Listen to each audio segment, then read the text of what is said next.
There are many other formulas that we can derive using the sum and difference identities for the cosine, sine, and tangent.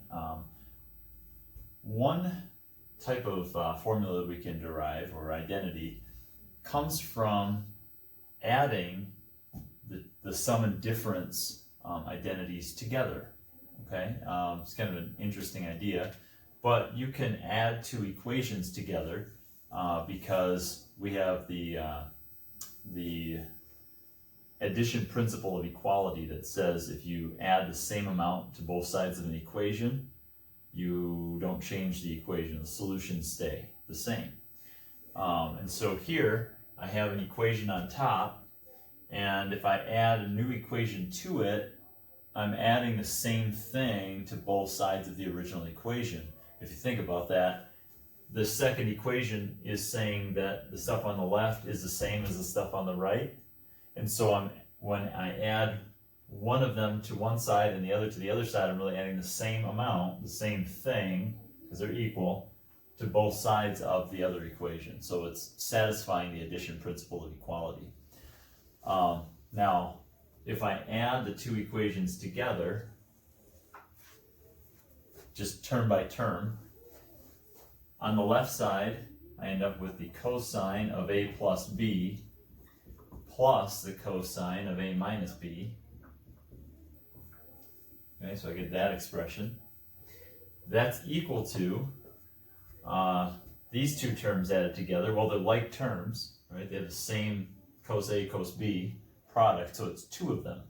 So it's 2 times the cosine A times the cosine of B. And here I've got a negative sine A sine B plus sine A sine B. If you have a negative of something and a positive of that thing added together, they drop out, they add up to 0. Right? So those add up to 0. And so we're just left with this equation. Now, a very common form of this identity is to divide out the 2 or multiply by 1/2. And that will isolate the product of cos A, cos B. And so to do that, if I divided out the 2 here and divide out the 2 here, essentially on the right side you have the cosine A, cosine B, that product. I'm going to move them to the left side, just switch it around a little bit. Then the stuff on the left here, instead of dividing by 2, I'm going to write it as a 1/2 factor. And then the cos A plus B plus cos A minus B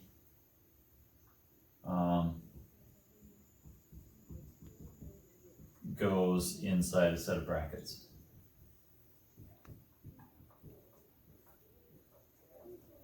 Okay, and so what we've done is we can now transform a product of two different cosines, cosine of two different angles, into a sum of two cosines using two different angles. Now, not the same two angles, their sum and their difference instead.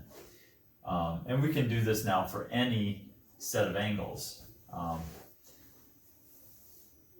just trying to think here.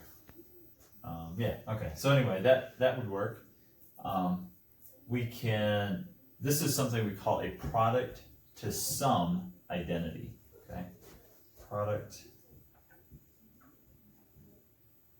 to sum identity. Okay. We can also come up with other product to sum identities by combining other formulas or in different ways. One thing you could do is, instead of adding these two formulas, you could subtract them. If you subtract them, simplify like I just did, you end up with a similar formula. You end up with the sine of A times the sine of B equaling 1/2 the cosine. Oh, I'm sorry. Is that what you get? Yeah, the cosine. 1/2 the cosine of A minus B minus the cosine of A plus B. Okay. So this would be another formula you could establish simply by subtracting the formulas rather than adding them. In addition to that, you can do a similar process with the sum and difference formulas for the sine, right? So I'd use the cosine ones, but if you use the sine ones, add them and subtract them, you get two more identities. Those two identities, I'll write up here as well. And so we're just going to get a list of new identities by doing these little algebra tricks. The other two identities actually would give us the product of the sine with the cosine of two different angles. That would be 1/2 the quantity of sine a plus b plus the sine of a minus b. And then the other identity you get by combining the sine formulas is that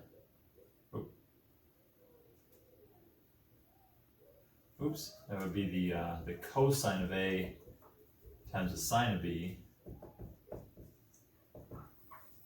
is equal to 1/2 the sine of a plus b minus the sine of a minus b. All right, so that would be the next two formulas. So we really have four different product to sum formulas. What it does is it changes a product of two different trig functions into either a sum or a difference, of other trig functions, okay? These can be useful for a lot of different things. As you'll see, there's just a lot of variety in different identities we can come up with. Now, when you guys are going to be taking your next test, I should mention this now, maybe I'll mention it again in further videos. As you take your tests, I do not expect you guys to memorize all of these. I will be giving you a list of formulas. The ones that you need to know for sure are the fundamental identities. Those are the Pythagorean identities, the reciprocal identities, the quotient identities, and the odd-even identities. So those four basic types of identities, you guys are going to need to know those. The rest of these, the double angle identities, the sum difference identities, the product of sum identities, all these things are going to be given to you on the test. And so you won't need to memorize them. You will need to know how to use them and how to derive them if needed, okay? But you won't be required to memorize them.